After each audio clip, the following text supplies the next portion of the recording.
बात करेंगे लखनऊ की, जहां दिल्ली ब्लास्ट केस में यूपी एटीएस का एक्शन कानपुर से मेडिकल स्टूडेंट को उठाया डॉक्टर शाहीन के संपर्क में था। डॉक्टर शाहीन सैयद के फोन रिकॉर्ड्स में नाम सामने आया, उसके बाद ये कार्रवाई हुई है। तो दिल्ली ब्लास्ट केस में यूपी एटीएस का एक्शन देखने को मिला है। कानपुर से डॉक्टर आरिफ को हिरासत में लिया गया। डॉक्टर शाहीन के संपर्क में था। ये कॉल डिटेल से खुलासा हुआ, दोनों के लंबे समय से संपर्क होने का संदेह है। डॉक्टर आरिफ कानपुर में कार्डियोलॉजी की पढ़ाई कर रहा है। यूपी एटीएस ने पूछताछ के लिए डॉक्टर आरिफ को हिरासत में लिया है। तो क्या इरादा था, क्या मंसूबे थे, लगातार इसकी तह तक जाने की कोशिश हो रही है टीम की तरफ से। और इसी खबर पर ज्यादा अपडेट के साथ हमारे साथ लखनऊ से संवाददाता राशिद लाइव जुड़ गया है ज्यादा जानकारी के साथ। राशिद, लगातार हम देख रहे हैं यूपी एटीएस का भी एक्शन मोड देखने को मिल रहा है। डॉक्टर जो हिरासत में लिया गया है डॉक्टर आरिफ को, इसके बारे में क्या अपडेट है? कब से ये डॉक्टर शाहीन के संपर्क में था? अभी तक क्या कुछ जानकारी, क्या इनपुट मिल पाया है? देखिए प्रशंसा बिल्कुल, क्योंकि जिस दिन से दिल्ली ब्लास्ट हुआ उसके बाद से जम्मू कश्मीर पुलिस, उत्तर प्रदेश पुलिस और उत्तर प्रदेश की एटीएस से लेकर तमाम एजेंसियां इस पूरे मामले में जांच पड़ताल कर रही है। और ऐसे में आज जिस तरह से देखिए कानपुर से जो डॉक्टर आरिफ को उठाया गया है, कहीं ना कहीं से जो आरिफ का संपर्क था वो डॉक्टर शाहीन से था और लगातार उसके नेटवर्क में थी इन सब चीजों को।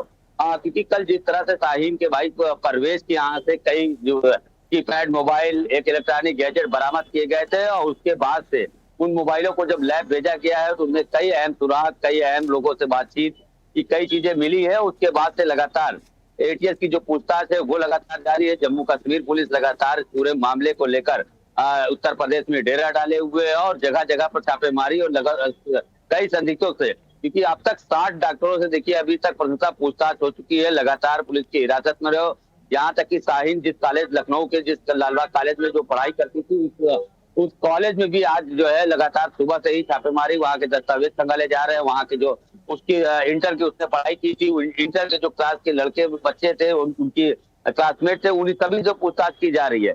हालांकि देखिए जब कानपुर में जब आरिफ को जो हिरासत में लिया गया था तो आरिफ का मोबाइल और आरिफ के परिजनों को और आरिफ के जो संपर्क में थे उनसे भी पूछताछ के लिए एटीएस ने उन सभी को थाने पर बुलाया गया है।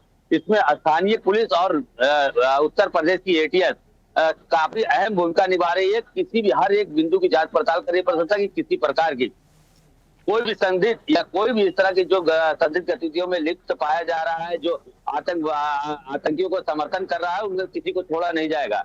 तो अब सवाल ये उठता है कि जिस तरह से देखिए इतनी बड़ी घटना दिल्ली के अंदर हो जाती है, उसके बाद से जो इनका नेटवर्क है, डॉक्टर शाहीन का नाम निकल के आता है कि ये कहीं ना कहीं बिग कमांडो मानी गई है, टीम लीडर मानी गई है।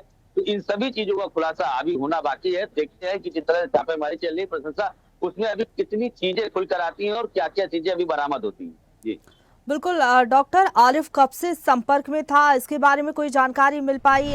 डॉक्टर आरिफ का क्या कोई बयान सामने आया कि पूछताछ में कुछ बताया हो? कब से संपर्क में था शाहीन के, क्यों संपर्क में था?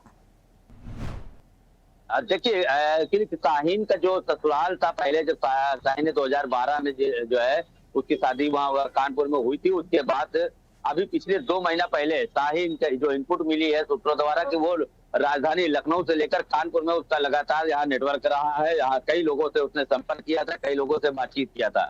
हालांकि जो आरिफ के संपर्क में जब आरिफ को उठाया गया है तो पुलिस ने अपने हिरासत में ले लिया, क्योंकि एटीएस की वो घेराबंदी में है, इसलिए मीडिया से अभी उसको जो है बिल्कुल बचाया जा रहा है। लेकिन जो सूत्रों द्वारा कहा जा रहा है कि आरिफ का और शाहीन का लगातार जो बातचीत थी वो लगातार हो रही थी। और 2 महीना पहले जब शाहीन जो है उत्तर प्रदेश में आई थी, उत्तर प्रदेश के लखनऊ में भी रही है, वो विभिन्न जगह विभिन्न इलाकों में रही है और ऐसे में कानपुर में भी उसका लगातार आना जाना रहा। तो कहीं ना कहीं से आरिफ को वो संपर्क में रही है। इन्हीं सब कारणों की वजह से आरिफ को उठाया गया। हालांकि आरिफ से भी लंबी पूछताछ होगी और पूछताछ के बाद ही इस पर तरीके से निकल के आएगा कि आखिर आरिफ से वो अगर संपर्क में थी तो आरिफ से वो किस तरह की बात करती थी, या और कितने लोग थे, या क्या योजना बना रहे थे, या किस बिल्कुल क्या इनकी मंशा थी और कितने लोग इनके साथ मिले हुए हैं, जल्द ही खुलासा होगा जब टीम पूछताछ करेगी डॉक्टर आरिफ से। फिलहाल बहुत धन्यवाद आपका हमारे साथ जुड़ने के लिए और अपडेट हम तक पहुंचाने के लिए। ताजा खबरों के लिए लाइक, फॉलो और YouTube पर सब्सक्राइब कर बेल आइकन दबाएं। साथ ही ताजा अपडेट्स के लिए swedeshlive.com पर विजिट करें।